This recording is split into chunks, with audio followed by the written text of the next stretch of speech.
téléspectatrices, chers téléspectateurs, bienvenue à l'occasion des 10 ans de votre chaîne préférée. Nous avons décidé de lever le voile sur les coulisses de la chaîne. On va passer de l'autre côté de l'écran pour vous emmener à la rencontre des hommes et des femmes qui font l'antenne. Et puis bien sûr, on découvrira la rédaction, le plateau, la régie. Bref, une visite exceptionnelle dans les rouages de KTO. Tout de suite, petit flashback. On enclenche la machine à remonter le temps. Il y a 10 ans, naissait KTO.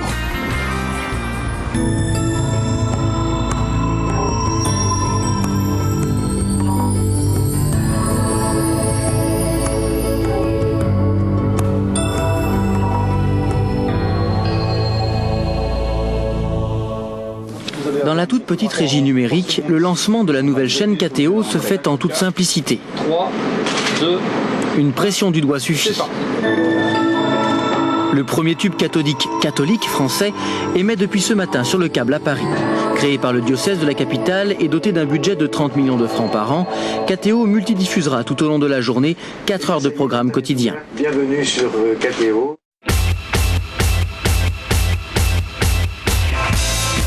Allez-y, entrez donc, comme promis, nous voici à l'accueil de KTO. C'est là tout simplement que vos courriers, vos mails, vos coups de téléphone aboutissent. Agnès se charge de les dispatcher vers les journalistes et pourquoi pas vers le service communication. Service com, c'est fondamental dans une chaîne de télé, encore plus sur KTO, vous allez voir pourquoi. C'est divisé en plusieurs pôles. On commence par Internet. KTOTV.com, vous pouvez retrouver l'intégralité de vos vidéos sur le site web. Le KTO Mag, c'est un bimensuel, la grille de vos programmes préférés dans le KTO Mag qui est rédigé donc ici. Derrière moi, vous allez découvrir 3 pôles extrêmement importants. La com externe, c'est la relation entre KTO et la presse et les médias. Un poste également fondamental, c'est celui de Michel Dessois qui s'occupe de la publicité et des partenariats. Corinne, elle s'occupe du KTO Mag et de la relation avec les abonnés. Et puis on va terminer par un poste coup de cœur, un poste clé, c'est celui d'Isabelle. Isabelle, c'est elle qui répond à toutes vos demandes concernant la chaîne et notamment lorsque vous souhaitez un DVD, une copie DVD de l'émission, c'est Isabelle qui vous prépare ça. Allez, moi tout de suite je vous emmène de l'autre côté des locaux voir les journalistes. C'est parti! Un détour par un bureau fondamental avant d'aller retrouver les journalistes de KTO. C'est là qu'arrive l'ensemble de vos dons. L'occasion pour nous de vous remercier, chers téléspectateurs, car c'est grâce à vos dons qu'au quotidien, l'antenne de KTO peut vivre. Un grand merci donc. Et on file du côté de la rédaction. Nous voici donc dans un lieu stratégique, c'est la rédaction, c'est là que tout se passe. On va commencer par le pôle antenne. Qu'est-ce que c'est le pôle antenne? C'est ce qui permet à vous téléspectateurs d'avoir vos programmes les uns à la suite des autres sur l'antenne de KTO. Pierre, qu'est-ce que c'est que ce joli petit organigramme de couleurs dans votre jargon? Je crois qu'on appelle ça un conducteur, c'est ça? Explique-nous un petit peu. Alors tout à fait, c'est même la grille des programmes sur une semaine. Donc là je suis sur la fin de l'année, du 26 décembre au 1er janvier. Donc le but c'est de remplir mes cases de couleurs. Donc on a des magazines, les documentaires, les directs, les concerts aussi, les petits programmes courts comme les Ainsi sont-ils, les portraits de prêtres, etc. C'est grâce à toi qu'il n'y a pas de noire antenne et de bug. C'est toi qui garde la continuité de l'antenne. On va se diriger un petit peu vers le cœur de la rédaction et vers les journalistes. On est parti. Un journaliste que vous devez connaître sur KTO. Ça doit être l'un de vos présentateurs préférés, c'est David Mia. David, là c'est ton bureau, c'est là que tu prépares un peu toutes tes émissions. Explique-nous un peu ton emploi du temps. C'est quoi ton rôle de présentateur? Dis-nous tout. Voilà, alors en fait c'est ici que je me retrouve toute la journée. On se retrouve quelques heures dans la semaine sur le plateau. Le plateau c'est que la partie visible de la présentation. Et avant il y a toute la partie préparatoire qu'on fait à plusieurs. On choisit les reportages, de quoi on parle, comment on en parle. On choisit nos invités, à qui on va s'adresser pour parler de tel ou de tel sujet. Donc il y a toute une partie préparatoire qui est finalement la plus importante avant l'animation de l'émission. Oui, c'est la partie immergée de l'iceberg, ce qu'on voit en plateau en régie, ce que voient les spectateurs. Tu peux nous chiffrer un petit peu le ratio entre temps de préparation pour les émissions qui durent à peu près 1 heure? Je pense qu'il y a des heures et des heures de boulot, beaucoup de lecture, beaucoup de visionnage. Comment ça se passe? Il y a beaucoup d'heures de lecture, de visionnage, on regarde, on essaie de savoir ce dont on veut parler, on parle à plusieurs pendant des réunions. Donc pour 1 heure d'émission, ça peut être plusieurs jours même de travail à plusieurs, c'est un travail d'équipe. Travail d'équipe, on va continuer à dérouler l'équipe de KTO. Je crois qu'on a Sybille là-bas qui s'apprête justement à partir en tournage. Alors première question toute simple, nous dans notre jargon on parle de JRI. Ça consiste en quoi ce métier fabuleux de JRI? Mais c'est très facile en fait, on part en reportage et on fait des reportages. Donc on assure le tournage, le montage et la voix off derrière. voilà, pour les émissions de KTO. Tu fais vraiment l'ensemble. Alors montre-nous. Donc là, par exemple, typiquement, tu vas partir dans quelques minutes en tournage. Donc là, c'est ce qu'on appelle dans le jargon une unité de tournage, une caméra. Donc la caméra, les micros, et là je suis en train de vérifier mon matériel avant de partir. On va se projeter un petit peu dans le futur, on va imaginer que tu as fini de tourner. Derrière, tu as une autre partie hyper importante de ton travail, c'est le montage. Alors où est-ce que ça se passe? Explique-nous un petit peu. On a des petits boîtiers pour transférer nos images et on transmet nos images dans l'ordinateur. Alors on va préciser aux gens que maintenant on travaille plus sur bande, on est moderne, on travaille en numérique, tout est virtuel. Donc les images sont numérisées dans un ordinateur et derrière tu les travailles. Et voilà, je les travaille, donc voilà, je les découpe. Je les mets les unes après les autres pour faire un petit reportage. Voilà. Et puis tu as un dernier rôle fondamental, tu assembles tes images pour nous raconter une histoire. Et après la histoire tu la racontes de vive voix. Dans la cabine speak, je vais poser ma voix, donc là ça se passe derrière. Eh ben on va aller voir ça tout de suite. On en profite pour continuer à visiter un petit peu les locaux de la chaîne. On va suivre Sybille.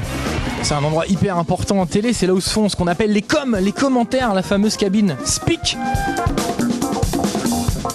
J'ai mon petit micro, mon casque, donc voilà, mon écran qui pour le moment n'est pas allumé parce que j'ai pas fait mon montage, j'ai pas fini.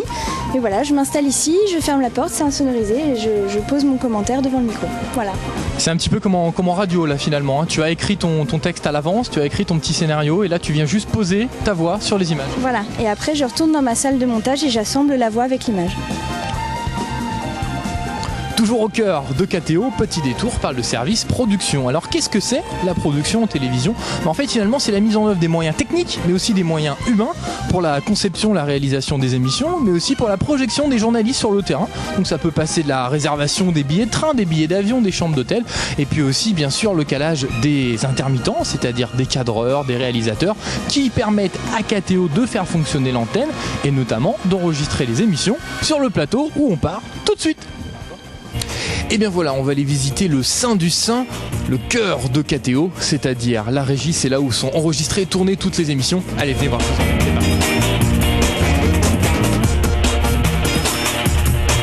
Alors on est vraiment à quelques minutes d'un tournage. Stéphanie Dupasquier va enregistrer la famille en question. Normalement, elle doit déjà être en plateau. On va lui poser une petite question. Le fameux plateau virtuel, on vous en dira un petit mot tout à l'heure.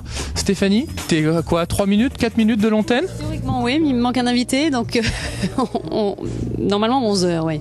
Alors c'est quoi les derniers petits réglages, les ajustements? Qu'est-ce que fait un présentateur juste avant un enregistrement? Alors, déjà je suis équipée avec 2 micros, oreillettes si besoin, et puis moi je relis un peu mon texte et voilà, tu vois, je rencontre les invités et puis ça démarre. L'enregistrement de la famille en question a donc commencé. On va se rendre tout de suite en régie. C'est là que tout se passe. Alors le boss ici, le chef, c'est Laurent, c'est le réalisateur. C'est lui qui dirige tous les caméramans, qui va gérer toute l'émission.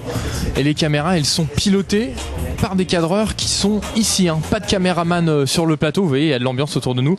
C'est eux qui, avec leur petit joystick, vont ajuster les différentes caméras. Autre rôle extrêmement important, c'est la chef d'aide, c'est Ingrid. Ingrid, explique-nous, salut Ingrid, explique-nous un petit peu ton rôle, là on est en plein enregistrement, en quoi consiste ton rôle de chef d'aide? Bien, en fait, je suis l'oreillette de Stéphanie, c'est moi qui lui parle dans l'oreille pour lui indiquer les temps les démarrages de sujets, les retours de sujets, les retours plateau, aussi indiquer au réalisateur les moments où il faut mettre les livres, les moments aussi où il faut mettre certains synthés, où il faut lancer les sujets, voilà. Donc c'est moi qui fais le lien en fait entre la régie et le plateau. Super, il y a un autre rôle fondamental, je crois que c'est notre ami Xavier. Alors Xavier, c'est l'ingénieur son. Explique-nous un petit peu ton rôle précis. C'est toi qui t'occupes de tout le son au cours de l'émission, quoi, des micros, des invités, etc. Tu gères tout le son.